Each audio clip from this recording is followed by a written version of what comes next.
Hi everyone, so today I'll talk about projectile motion.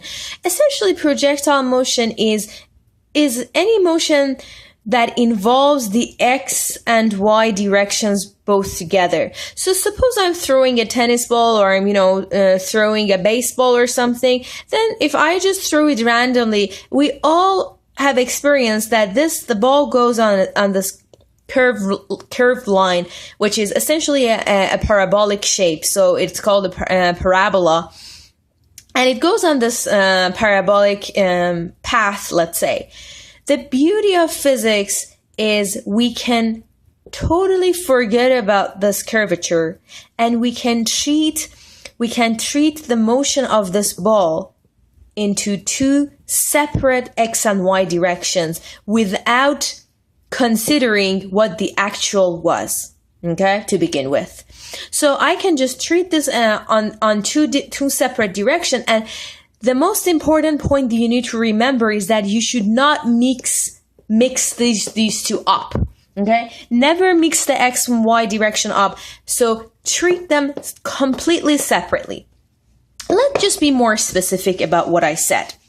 Suppose, I have a table here. Suppose I'm on, I have a ball on this table and I just throw the ball straight ahead, just throw it to the right.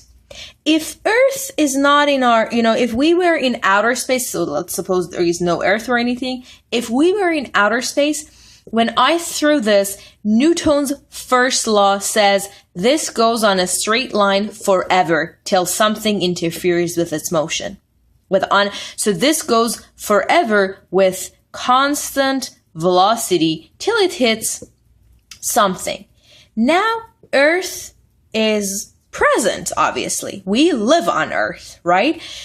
And we know because of Earth, everything on Earth is gravitated towards Earth with acceleration due to gravity of 10 meters per second squared.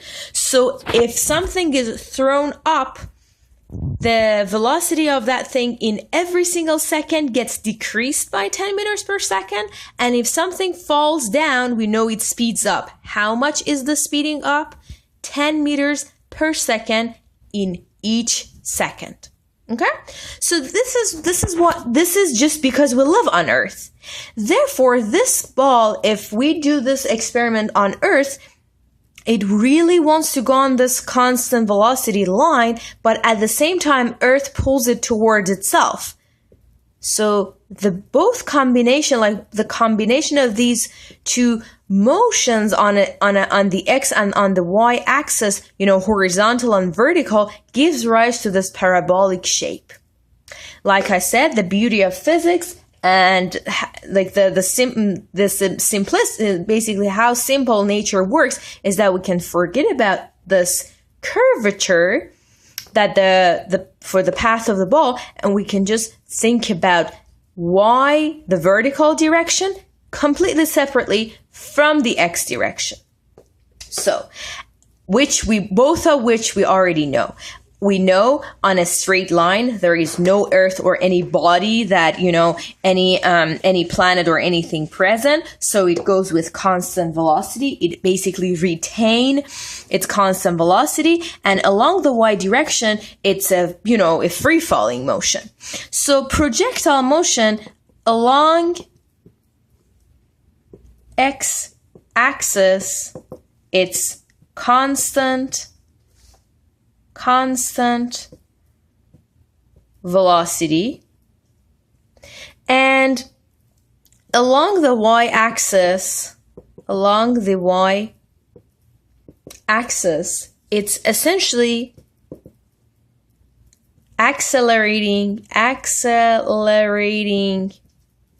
motion due to gravity of 10 meters per second squared. Okay?